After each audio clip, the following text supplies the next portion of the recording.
Good evening, Dennis. Hello. You seem to still be around. Hello. Hello. Hello. Hello. Hello. It is Erik at the happy hour. Yeah. I got the Smithix tonight. Smithix. Irish here drinking nothing but. Yes. You're a Smithix drinking fool. One in the hand, one in the bush, one in the drift. I swear we've done this exact intro before. Exact with a Smithix. And, well. Yeah. Well, anyway. It's a repeat. Yes. This isn't really episode 67. It's a repeat of episode 44. Well, do you know what episode number we're really up to? No. 69. 69. Yeah, baby. Yeah. Oh. Yeah. Oh, yeah. Whoa. Oh, yeah. Whoa.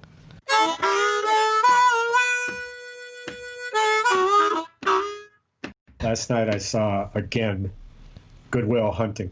There's a place in the movie where he's being interviewed by a psychiatrist who's played perfectly by George Blimpton. Mm-hmm. And Matt Damon is playing him because he knows he thinks he's gay, I guess. And as he's laying there and starting to talk about what he's feeling and what he's thinking, he starts talking about going to a club. And then the music starts to pound, do do do do do do do. And as he's laying there with his eyes closed dancing, the psychiatrist gets quite interested, and in a moment he storms out. But that reminded me of that thing that just happened. Reminded me of that scene. I'm surprised that you could come up with a scene in Good Will Hunting that I don't recall, because I watched it like 7 times for a movie studies class. Like right when it came out, we had to choose a movie that was in the cinemas at the moment, and so I ended up going to see that a whole bunch of times, and then writing a really shitty paper about why it was a clever movie or something. But it received innumerable awards, that you probably know, but one of the most interesting is the Best Actor for Robin Williams. Mm-hmm. And you know, and the stuff with he and Matt Damon is. Yeah, it's some of the most powerful cinema. Yeah, it's incredible. And the story about it, that when Sean is Will about his wife and says that she's defiant in his sleep, that was pretty much ad-libbed. And Robin Williams was so funny that Matt Damon was hysterical. Right. And it's one of those moments that when you saw it in the movie not knowing that, you thought, wow, this is just tight stuff here. Right. That's some great acting. Find out right. that he couldn't believe he was hearing it. He was on camera. It was recording. And then they ad-libbed it back into the script a little later, or wrote it in the script. But right. It's astounding also for me, and I saw this last night, so it's fresh in my mind, is Casey Affleck. Mm-hmm. And how incredibly subdued he is, and yet exuberant at the same time. A character not to be missed unless he wants you to miss him because he's not the center of attention. Interesting. It's and to know now what he became in terms of his Academy Award for Best Actor, that was in 1918 or 1919, I think. Are you talking about movie? Casey Affleck has an Oscar? You're not talking about Ben Affleck. No, Ben doesn't have one as far as I know. All he has is the writing on Good Will Hunting. Right. Well, that's not just, but yes. Oh yeah, sure. He was nominated for the Academy Award. Awards and nominations. Wow, there's a whole Wikipedia page for awards and nominations for Casey Affleck. Oh. Manchester by the Sea. I've not seen that. Oh my God. It is. I've heard it's super depressing. That is not the first description that comes to mind. It's riveting. It's immersive. It's totally believable. It's amazingly crafted. It is paced. It is just marvelously underplayed. The whole movie is underplayed. Okay, well, I will watch that. Michelle Williams is a star in it. Mm-hmm. Plays his wife. Much more than that, you don't need to know. But and so look for this, even though we'll talk about this afterwards, I suppose, is that what I'm talking about in Good Will Hunting and his ability to underplay and to be just the right vibe orchestrated with the entire scene, that this is exactly what is so awarding of his performance throughout this movie, is just how he's just this person. You're right. He's real. He's as real as could be. Well, that's the goal of acting. Yeah, I see Michelle Williams was nominated for Brokeback Mountain. I recall her in, and Blue Valentine, and My Week with Marilyn, and Manchester by the Sea, but has never won an Oscar. But well, she's quite talented. Yeah, I mean, you don't get nominated 4 times without talent. Right. I mean, how many times have you been nominated for an Oscar, Dennis? Once. Well, that means you have just the bare minimum of talent, I think. That's probably pretty accurate. One nomination would be the bare minimum. There's a lot of actors out there that might take exception to that. But yes, I agree. Mercy. Well, had an interesting, a tough decision was made yesterday to cancel for the first time in many, many, many years our annual fishing trip to the Salmon River. Yep. Just not in the cards. Yep. 2020. Lodge has been closed. They'd have to open it up for us. Not all of us want to go. I put it out there, and out of the blue, in this conundrum, comes this marvelous communication from Bev, the owner of Pond Lodge in Pulaski, New York, and she says, we hope you're good. We hope your family's good. We are. The lodge has been closed for many months. We'll certainly open up for you if you want to keep your plans. That's up to you. But otherwise, we can just give you a refund. And there's a no refund place. That's booked a year in advance. Right. That is just so wonderful. Right. It's such an honorable thing to do, especially in this time where they must be struggling with income. Oh, they're definitely right. So they have put their honor and your trust in them over getting an extra couple $1,000s or whatever it was. Yes. So that's very noble. Friendship and graciousness rather than pecuniary gain. Noble, I would say. Pecuniary versus noble. You gonna close that door so we don't hear people walking out? She won't come back. Unless I yell to her, "Hey, no!" Yeah. Well. Yeah. Well. Yeah. Well. Whatever. Yeah, well.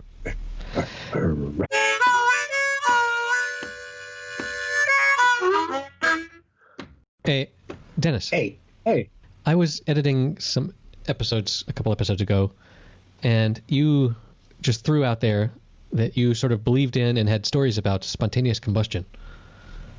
I was wondering if you could could enlighten us. Yes. With some fiery anecdotes. I had in my possession a book written in the 1960s, probably about 1966, 1968, that was dedicated to the subject of people bursting into spontaneous flames and other related phenomena, other things bursting into flames. Spontaneity of flames is the main topic. But it had in it black and white pencil drawings of what it looked like when the people had burst into flame. And that was the riveting part of it. Which stays to me today. And if you Googled it, just pencil drawings of spontaneous combustion in humans, maybe you could find it. And I will see it for the first time in over 40 years. Yeah. So I remember back in the 80s and early 90s when they had those like unsolved mysteries stuff on TV and UFOs, and that was when the X-Files was really popular, and all of this like science doesn't even have any clue about what's really out there, that sort of material, and which sold gangbusters. Like they made a whole bunch of money making that sort of material, but I think the actual evidence was pretty weak. Oh, no. You've got that wrong. The evidence is not weak. There are pictures, there are investigations, there are published police reports. This happens. This isn't evidence is weak. Jesus. Not the case. Okay. Not the case. I've made my way to Occultopedia. Well, I guess this is what they call the dark web, and I'm going to share some images with you. If you can put on your glasses and figure out how to look at the chat thing, and then remember to learn how to close it. So the first one's kind of funny. Whoa, crap. That's pretty good. I like the boots still walking with the smoke coming out of them. You can see the image of the man in the smoke. What do he look like? Is there another one? Oh, by the way, the picture of the bears eating the Boy Scouts finally came through. That from last episode. I know I couldn't get it big enough to see it for some reason. It's delightful. Oh God. Okay, so for some reason my screen has gone all white, and we might need to hang up, and I can call you back because I don't know what the hell's going on with my computer. Yeah. We will pause briefly and see you shortly.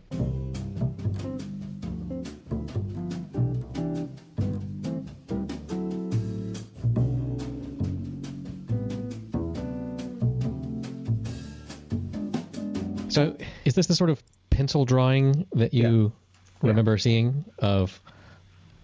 Oh my God! Yeah, except I remember it might have been a photograph. I think you should. Did you ask for drawings? You said pencil drawings, but hold on. There's another one. So get photographs. That's where I think it's at. There's another one that's disturbing. That is probably what you mean. Wow, my browser was upset. This is great content. Okay, so if I capture that, and I capture, and then I save. So there's a thing over it, but this is the creepy image from the webpage that I'm on. That's it. Yeah, that's the one. That's the picture in the book. Exactly. That's one of them. There's another one. A guy sitting he was sitting in an armchair in his living room. You'll find that one. No, it's here as well. That one is. Yeah. So the armchair. Yeah. So send it to me. I haven't seen it in 40 years. Well, I mean, there's a guy that's. Well, all right. I mean, your electrical system just shorts and you burst into flame, just like your computer, right? Right. Well, that's why we were talking about this. Was my computer. So, I mean, this is the other thing of a man in an armchair, but that's not it. Yeah. So, because that's like a cartoon or a drawing. Yeah, but where this one is a photograph. I have seen charred people in armchairs, but it's. So that's a piece of art that's for sale. Would you purchase it for me? You could put it in your office behind your chair. No, I would not. No. Oh, a lady's leg left after spontaneous combustion? Cool. I mean, okay. The chances of people alone bursting into flames, because I don't know that there were ever cases where there were other people in the room and somebody just burst into flames. Yes. I think it's mostly that they found people all charred. No, wrong. Okay. Wrong. I read the book. Well, I read the book. It must be these true, pictures and more. You should be able to find the source of where that picture was first published, and it was in the book I had. Mm-hmm. So that's another way to get to the bottom of this, get to the heart of the matter, because this could happen to you. In fact, it's somewhat likely. I mean, it is summer and it's pretty warm. That's why I bring it up with some hesitation, but with some perverse interest in how you'd react to it, since it may be coming your way. Yeah. So the thing about all of this unexplained, unsolved mysteries stuff from the 80s or whatever, if you had told someone in the 80s that really loved all of that stuff that in 40 years everyone was going to be carrying around a high-definition video camera with them at all times that could switch to look at them or to film something that they were seeing, all of those people would have been like, yes, finally, we're going to find Bigfoot, we're going to find Loch Ness Monster, we're going to find all of these phenomena, the ball lightning, all of these things that were... Take your cell phone with you, take a picture of the tunnel and being in heaven. No. I'm talking about the proposed phenomena that people have experienced here on Earth. And but it turns out that, or the little green men, the aliens, if an alien spaceship landed on your yard, the first thing you do is pull out your cell phone and start filming. That's what we do. And what turns out, what has really happened with everyone having a camera is that we've discovered that none of that stuff is happening, but police are hurting us really badly, right? Right. It's actually a lot worse. Right. So it's not that we're seeing just how poorly the police are treating us, and we're not seeing how poorly the aliens are treating us.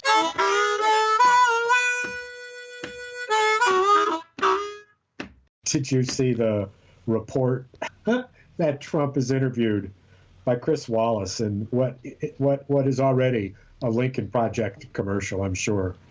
And he says that both the Confederate flag and Black Lives Matter are just protected by the Second Amendment. And he equated them. The First Amendment. What? The First Amendment, yes. And equated them. And, yeah. It's beyond the beyond. But I mean, he has no clue. We're just all so tired of it. He's never read a book or considered he has no empathy, so he can't imagine what it would be like to be someone else. So he's just parroting back the words that he's heard said. Yeah.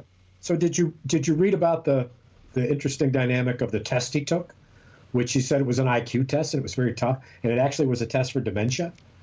And that happened a couple years ago, right? The last 5 questions are really tough. That if they were tough for him, it's because he's got some dementia.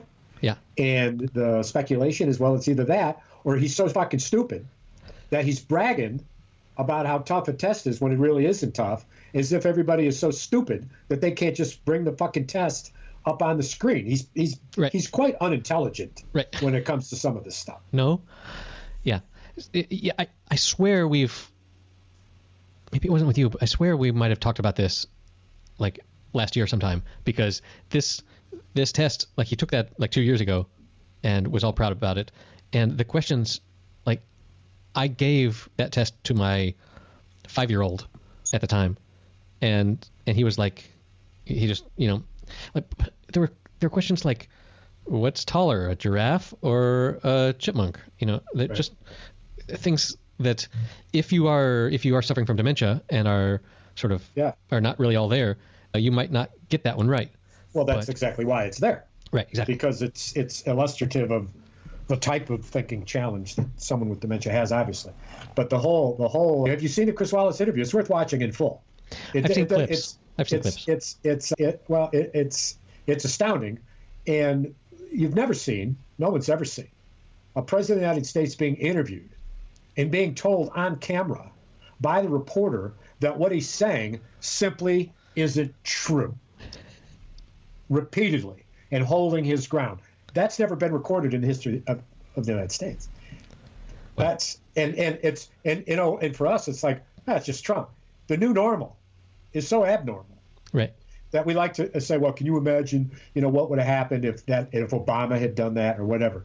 And when you take one thing at a time and you do think about it that way, you realize that one of Obama's biggest damn controversy was wearing a fucking tan suit to a press conference, and how far we've gone with the normalization of nothing less than fucking freak behavior.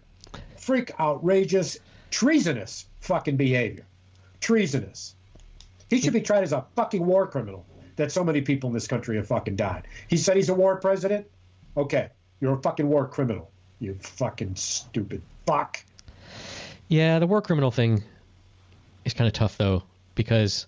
Check it out. How many people do you think were killed by the war criminals who were convicted in Nuremberg for killing hundreds and hundreds of people? Right. My problem is that both George W. Bush and Obama qualify for breaching the rules of war in killing people.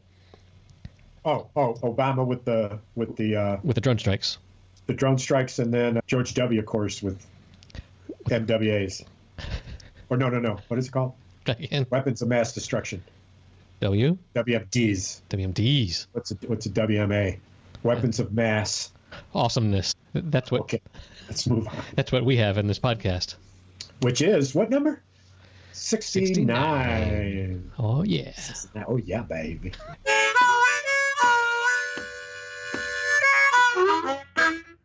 So, speaking of low golf scores, this past weekend, I played golf for the first time this year in Spain.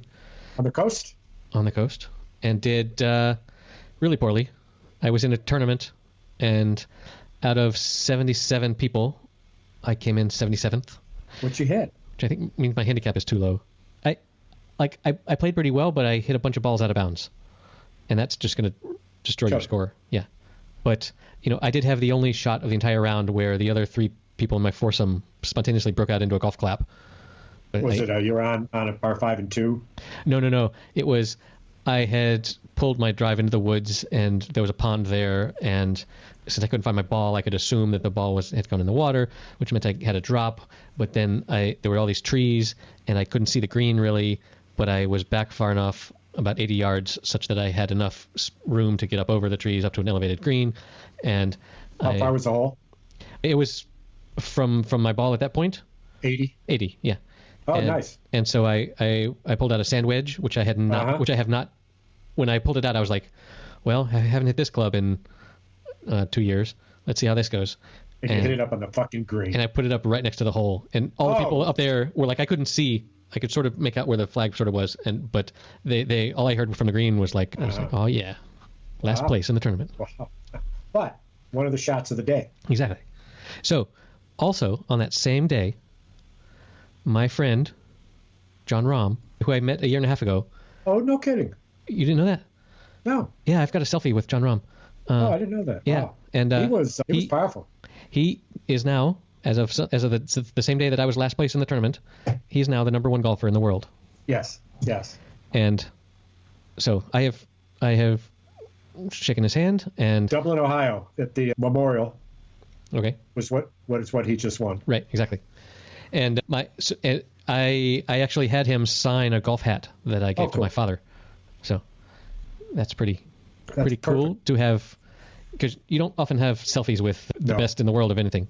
I just dug out of a box the pictures that I have of me close enough to get a very nice shot of practice round for the Ryder Cup when it was held in Michigan. And Tiger Woods, well, the American team, Tiger Woods, Phil Mickelson, just the whole cadre, but of course Tiger in his prime.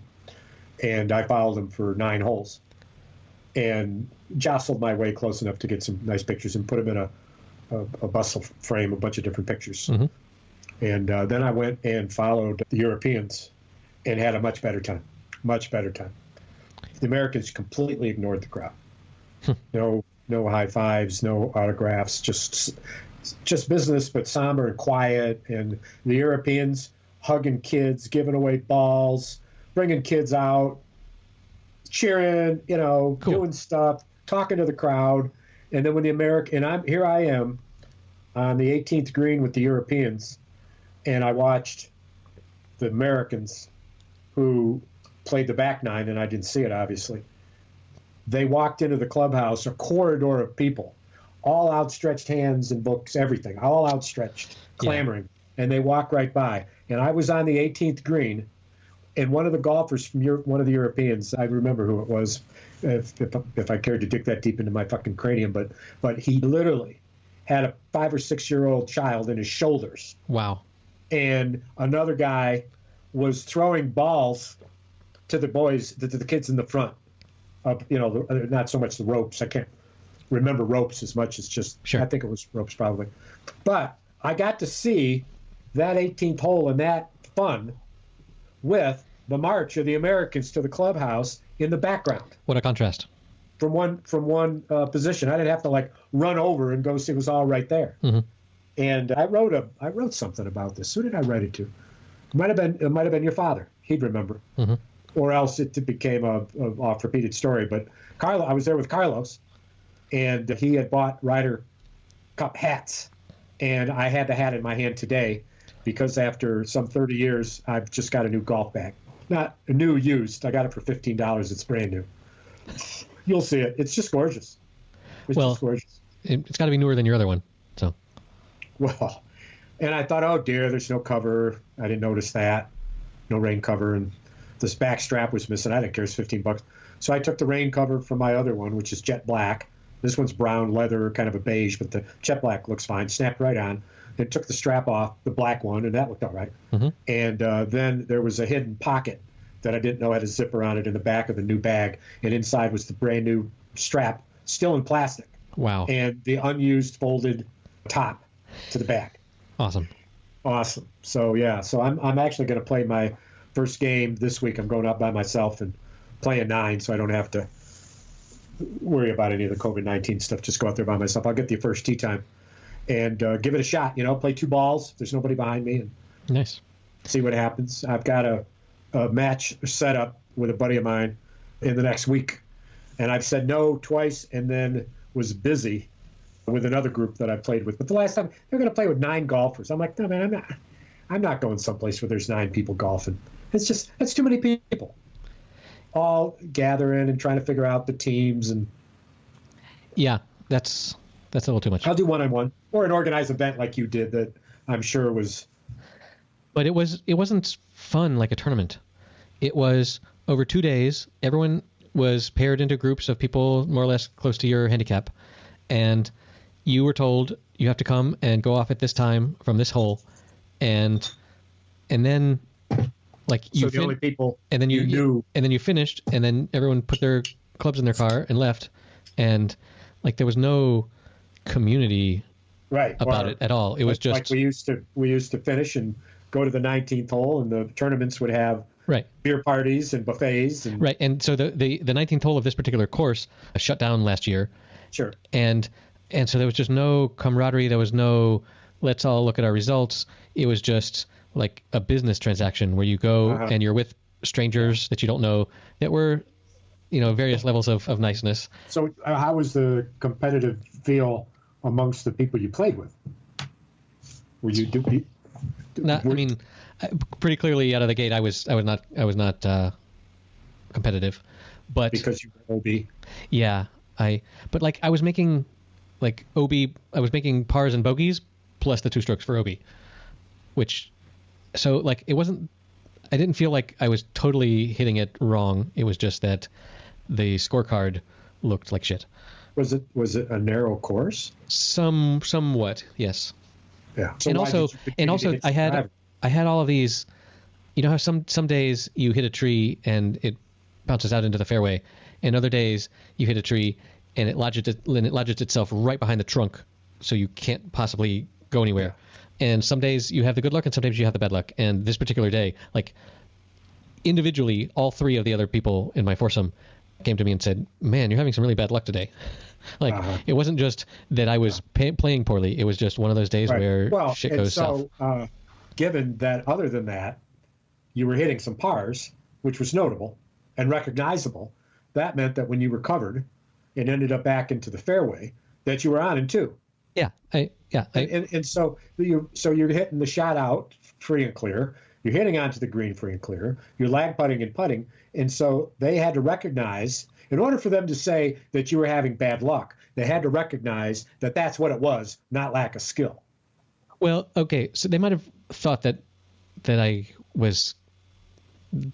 had trouble hitting it straight the first time, but they also could recognize that I had enough skill to get it onto the green from, 170 yards out or whatever. But yeah, then it was just, and then I had at least one 4-putt that's just bad luck, and bad skill, but whatever. Anyway, I think they understood that I wasn't playing my best, but whatever. Well, but does that mean that you probably didn't have that much fun? Good observation. Yeah, I didn't really know any of these people, and the one guy that I did sort of know was kind of a rule Nazi. Oh yeah. He was one of these people that's like, you might not know this, but and you knew it, of course. Right. Well, also, or I knew it, but also, like, it sort of went contrary to the way I've always played. Like, I've always been taught that when someone is on the tee driving, the best place for you to be is back behind them, so you can get a clear view of where their ball is going, so that you can help them see where the ball is going. To their left. To their left. So that you're out of their line of vision. Well, or yeah, I mean, but or far enough back. But I mean, there's always going to be something in your line of vision. I don't know. This guy was very much like. He kept telling you to move? Yeah, and then this one time, the guy that had hit previously had walked with his club back to his bag, and the Nazi was about to hit, and he turned around and looked at the other guy, and the other guy was like, "What?" And he was like, "Oh, I wasn't sure if you were about to put your club back in your bag and make a bunch of noise while I was about to hit." And what language was everyone speaking? Spanish. But it was just sort of this, like, okay, come on, guy, like, we're not. This isn't the British Open here.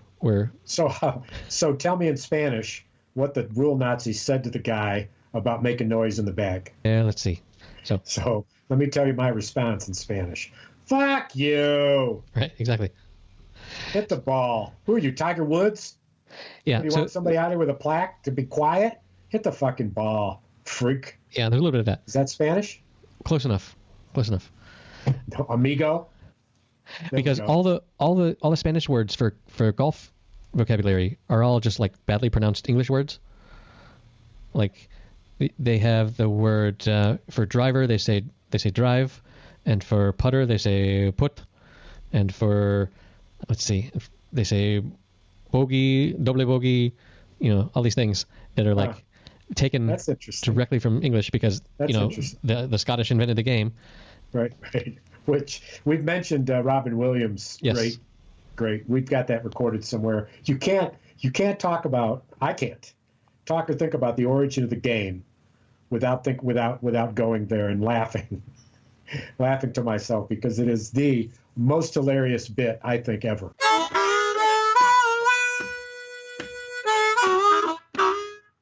Back to the news and the British Open. Did you see where Trump asked the British ambassador, hey, can you get me the British Open? Can you get the British Open to one of my golf courses so I can make a whole bunch of money? And if that had been the first thing he had done as president, it would have been crazy news. Like, oh my God, he's clearly trying to profit from being the president. Yeah. And now it doesn't even register it's third page. A blip on what is the new normal, like you say.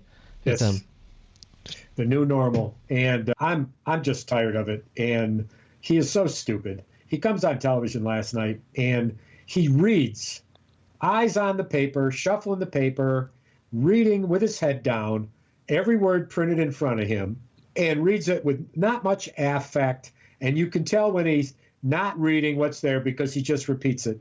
And he said, it's a very big word.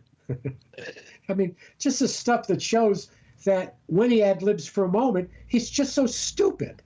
He's just so unintelligent. Yeah. You know, what did he say the other day? I can't remember what it was, but it was an odd use of the fucking English language. And as the Lincoln Project gets under his skin, I think we've exchanged the ad of the Whisper campaign against Trump. And now there's one released yesterday about Trump being paranoid about the Lincoln Project. And it quotes him about, and the title of it is Obsessed. Nice. Oh, I will find that and put it in the show notes at happyhour.fm/069. Subscribe to. They probably Lincoln published it, though. It costs you any money if you don't want to give them any money. But it's nice to get emails and text messages from Steve Schmidt, even though you're one of a million that go out. But when Trump tweets in response to the Lincoln Project, in the next hour they make $2 to $3 million. Yeah, that's the power of his position. And so also Joy Reid took over the post vacated on MSNBC due to the canceling out. What's his ass? Right. Chris in your face. Chris talk over the top of you. Yeah, hardball. But Joy Ann Reid. Matthews? Took it over. Chris Matthews, that's right. Nice. That's right. Dave's brother. Nice. They're brothers. Nobody knows that. Yeah, who knows? Trump said that nobody realizes that Lincoln was a Republican. That not a lot of people knew that before. That shines such a light on his ignorance. Before I started talking about it, people didn't know that. It's like, who do you mean by people? Do you mean you? You didn't know that? Oh, that's God. So classic. It's like looking through the fucking looking glass. It's just astounding to me. But it's the world we live in. But I've been making calls for the Democrats here in Kalamazoo, and they have this stupid fucking system where they just have names of people that are registered voters, and there's no data on them other than their phone number, and if somebody's ever talked to them, they might know which way they lean. I made 100 phone calls in 3 hours. I spoke to 2 people. One was a Democrat. 100? You got 2% people that would speak to you? Wow. That explains our listener numbers. One said, I'm a Democrat, and I'm voting Democrat, so it's not like the call affected her or him, whichever it was. And the other person said, you're a volunteer with who? And I said, Democratic Party. He said, oh, boy, how'd you get my number? You don't want to hear what I have to say. I said, well, sure I do. And blah, blah, blah. And first question was, are you planning on voting in the primary? And he said, yeah, I sure am, but I ain't voting for any Democrats. And I said, okay. And he said, I bet you don't want to hear that. And I said, no, I'm not calling to disagree or argue with you. I just want to record your views. So the next question is, are you going to support Joe Biden? And he said, no, I ain't going to support a child molester. And I said, okay, well, I will say that's a definite no. And will you support for members of Jeffrey Congress? Epstein's buddy. Oh, my God. Oh, my God. Oh, my God. Donald fucking Trump. So that's the way it went. And I was in hindsight, I thought, well, I really could have engaged the guy, although I'm certain that even though no one's ever said this to me in the very little, no training instructions, you just make the phone calls. I told them this weekend I wasn't going to do it. I said, you want me to spend 3 hours. And if you want to give me numbers of people that you got to have more data. Right. You just can't have voters list. And then they give you this thing where they say, well, and it's true. It's a piece of data. On average, we lost the last election to Trump on average because of 2 votes per precinct. So every vote, blah, blah, blah. Well, and that's true fact. The question is, do these fucking calls I'm making have an impact on that? I don't think so. I don't think so. Oh, man, I got this message from this guy. I forgot. Right. Maybe, you think? Find me some research. Yeah, like no one's going to change their mind on the phone. I don't think so. Be like, well, I'm not going to vote for a child molester. And you say, well, actually, Joe Biden has never molested any children. And they say, oh, really? I thought he had. Oh, well, never mind then. Maybe I will vote for him. That's never going to happen. No. Because we're too... You say, oh, well, so do you think that the reason that Joe Biden is a child molester is because he seemed to get a kick out of his grandchildren watching the hair on his leg dry after he was swimming and used to rub it? And he'd say, you got it, buddy. That's it. We commented on that when it came out. We did. You sent it to me, and we talked about it on one of our shows. It's in the 20s. That's got to be in the 40s or 50s. 30s show. Yeah. So, well, yeah, like, he's not a creep. No, that's not true. He's not. Yeah, not, we talked about this where you said, oh, he's just an old-timey grandpa that.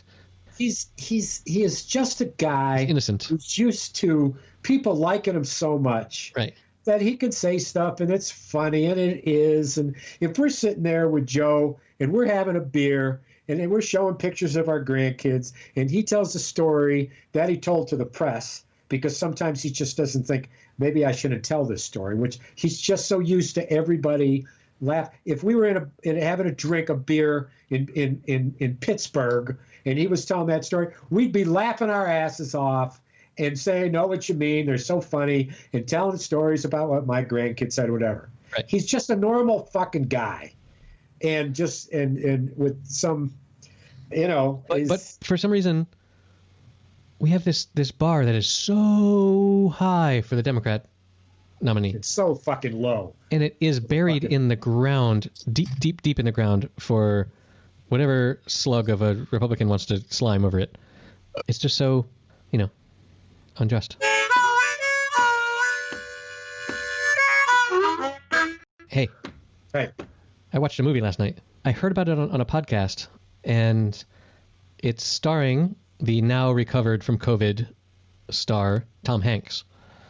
He has a new... Greyhound? It was Greyhound, yes. It's yet again, Tom Hanks is a soldier in World War II. Like that's what he does now.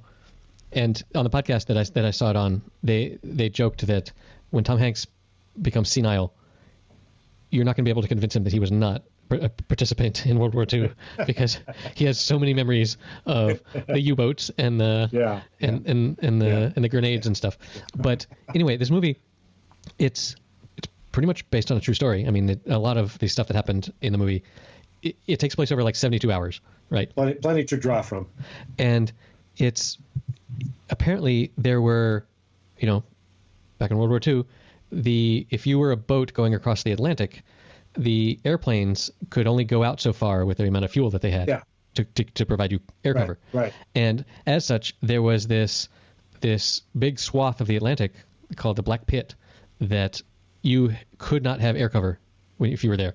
Like apparently, like we didn't have aircraft carriers or anything like that. Right. So with that kind of range. Right. Well, I mean, an aircraft carrier, you could sail it up there and then fly out of it, but like that just, I don't know, that wasn't present.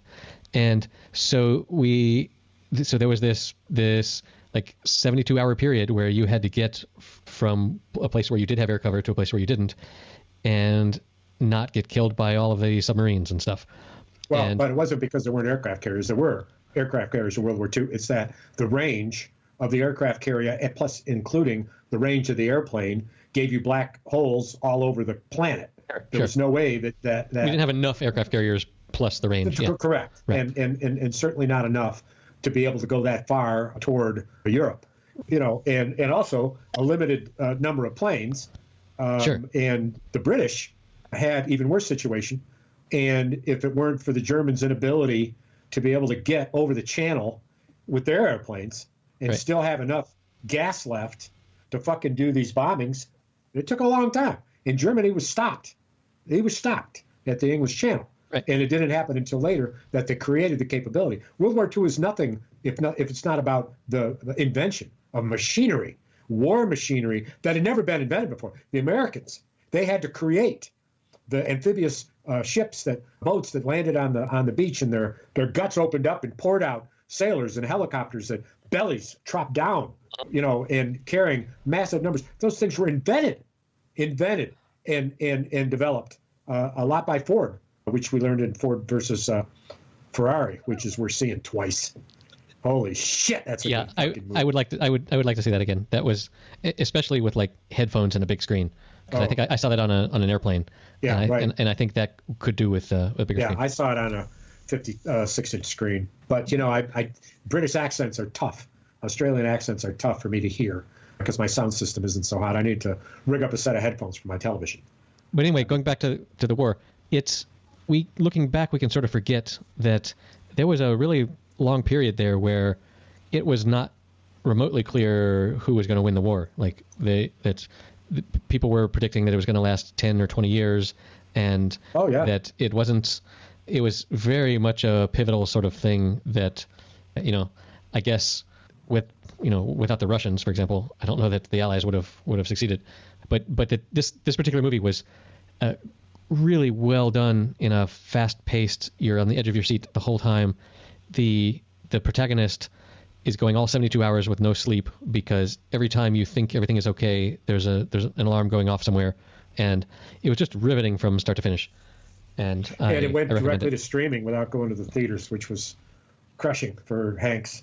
Yeah, and that's a thing that's going to happen more and more. This particular one, again, it comes down to if you want to see all the things, you have to subscribe to all the services. This particular one was done by Apple. So the Apple TV Plus is where you can see it. You can't see it on Netflix. You can't see it on Showtime. You can't see it on HBO. It's just in one place, which, that's the way our economy is going in this particular thing. And yes, Hanks was very disappointed that no one was going to ever see it in a big cinema with a big sound system. I'm not sure that's true. Yeah. I have heard of Netflix. That way, that's for sure. I have heard of Netflix movies that have been shown in cinemas, but it's not the same model. Like this is your box office revenue for your opening week, where this is how many dollars people spent to buy little paper tickets to go in to sit in a big place. Yeah. And especially now with COVID, with COVID, the idea of a cinema just seems ridiculous. And the fact that we have this, the fact that the economy has pushed us towards having this infrastructure where you can release movies not to the cinema sort of came in handy. It sort of dovetailed together. Yeah, right.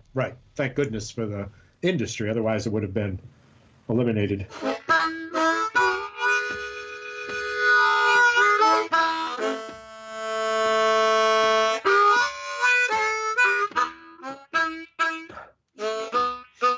Well, it's a bright, sunny day.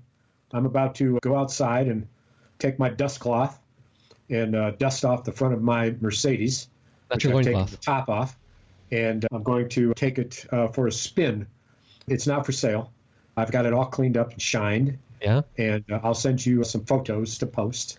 Send me some photos to post. And it's damn fun to drive with that top off. Damn fun. And it is fast. And one thing I learned in Ford versus Ferrari, it's a goddamn sports car. Drive it like a sports car. So I do. Fuck the police. No, I don't. And my mechanic said to me, "No, you got to play the shift like it's a standard.